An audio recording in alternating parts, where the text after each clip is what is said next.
Back with first trades, right here on ET now, and let's just revisit what the market is settling in at. A quiet start, it dipped a little bit, gave up that 25,300 print, and now we're just ambling around that mark around a 100-point dip is what you have at your hands. ICICI Bank, that's really weighing heavy. It's down about almost 1.5% right now.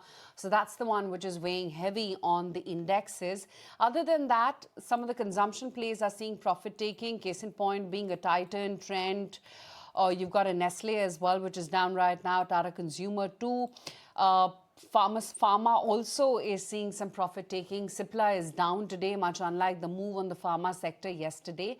And then not just ICICI Bank, HDFC Bank, Reliance, L&T. The key heavyweights are the ones which are weighing heavy on the markets as we speak right now. But let's talk about what the GST rate 2.0 impact is going to be and whether or not it can really spur the demand uptick that everyone has been waiting for. We've got D.K. Joshi, Chief Economist at Fiscal, joining in on the show right now to talk about exactly that. Mr. Joshi, thank you so much for your time. Help us understand what could be the extent of the spur in demand that we could see from the GST rationalization. Well, I think the GST primarily is a structural reform, and I think it improves compliance. It also has led to higher tax collections for the government and makes the business easy to do. I mean, so to say. But the time at which GST has been announced, and coupled with that, that they have reduced the rates for a number of categories, I think that has triggered hopes that it will be consumption positive. And we also believe that it will be consumption positive because we looked at the 30 categories of consumption from the household consumption expenditure survey.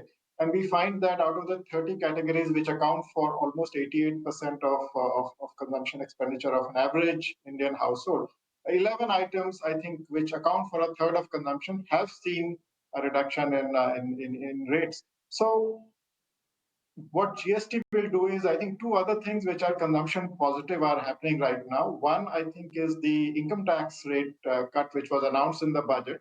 On top of that, in general, inflation is low, particularly inflation on food items. And I think this is going to complement that further. And GST reductions will act on the inflation side, they'll act more on the core inflation because I think food items were anyway, most of them were under very low tax rates, so to say. So I think it will spur consumption. To what extent is a little hard to say right now because the pass through is what people are waiting for. We have seen some quick pass through in durable segment, particularly the automobile, where the small category entry level vehicles are likely to see 8 to 9% reduction in prices. I think that's the CRISIL estimate. The mid-sized will see around a 3.5% reduction in prices, and the premium segment will see around 6.7%. So I think there is it's going to push consumption up. I would look at it as something which is complementing the other factors to support consumption because investment scenario is not that strong. So I think consumption is the theme this year. Yes, consumption is the theme this year, Mr. Joshi. But help us understand which categories do you believe will be definitely leading the charge to pass on this price cuts to the customers, and the execution could be really faster in terms of adjusting the prices. Will it be the discretionary? Autos is one, but what about the rest? Will it be durables or will it be the essentials? Yeah, I think it will be durables and essentials. I think many of the essentials are very, I think some of them are very low price. So I think the adjustments might be a little complicated.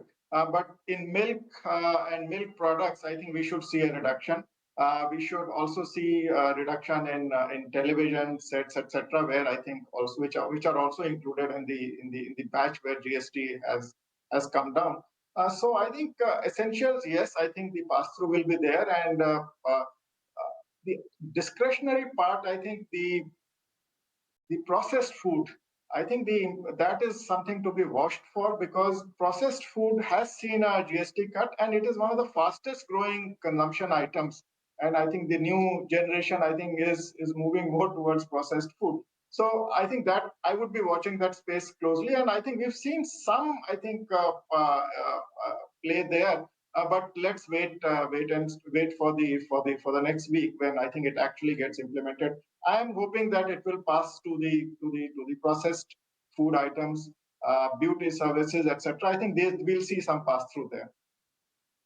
Also, I think just as a side comment, the household indebtedness is a little high, so some of the benefit might be actually used to repay the debt, I think. That sounds good. But Mr. Joshi, let's talk about the timeline of the pass through. Now, based on your report, international experience shows that pass through often takes time. Do you see a lag effect happening in India too, or could competitive pressures, you have the festive season that's just around the corner, do you think all of these triggers could speed up the process? Yeah, we expect, I think, that festive season is when I think companies are looking to sell their products aggressively. I think we should see most of the pass through happen during this period. I think in some cases, I think, as I said, as you rightly said, that the international experience also shows that it is gradual, and it's not that it's more nuanced, so to say. And we'll have to watch and see. I think how that plays out. I think it's very difficult for me to categorically say when exactly it's going to happen. Some we have seen, some we'll see in the festive season, and rest I think will gradually play out. But Mr. Joshi, the other fact that I was alluding to is that your analysis shows that the lower value goods could benefit more while some premium items face hike. Does this tilt consumption more towards the mass market and the middle class segment? Well, that is the objective. I think if you look at the autos also, the highest reduction is in the entry level vehicles which were not doing well. So I think it will support entry level vehicles more. And the premium anyway are subject to higher taxes, and they are less sensitive to prices. Let me put it that way. The entry level are more. So that is one case where I think you will see the lower category of products see higher pickup. And I think the focus generally has been, I think, to support middle and the lower middle income classes. And that was not the objective, but that is how the impact will play out. The objective was to rationalize, to collapse the rates into two categories and make it easier, I think, for businesses. I think that is a structural part. The spillover effect is on consumption because of rate reduction. The government estimates a revenue loss of about 48,000 crores. Do you see the risks of higher fiscal pressure if the nominal GDP growth undershoots further? And can you quantify the impact of this rationalization of rates on the economy in the near to medium term? Well, I think quantification, I would say that structurally it will be positive for even for consumption and even also for businesses, because it's going to make it less complicated. Compliance will improve. Tax collections will improve over the medium run. That is what we have seen since the GST was announced. Now the issue is what happens this year. As I said, I think from a consumption perspective, I think it depends on how much the pass through is there. For government, I think they've estimated 48,000 crore. But if consumption picks up, then you'll also collect more taxes. So it's a dynamic scenario, and we don't see much pressure on the fiscal because of GST rationalization. And I think what really matters is whether I think over the cycle it is adversely or positively impacting the fisc. And I think we believe that the it will lead to better tax collections because it will lead to more formalization, more funds in the net. So it will improve tax collections over the cycle. May not That may not happen too much this year, but I think gradually it's fiscal fisc positive. I mean, so to say. Okay, so that sounds good. Mr. Joshi, thank you so much for joining us and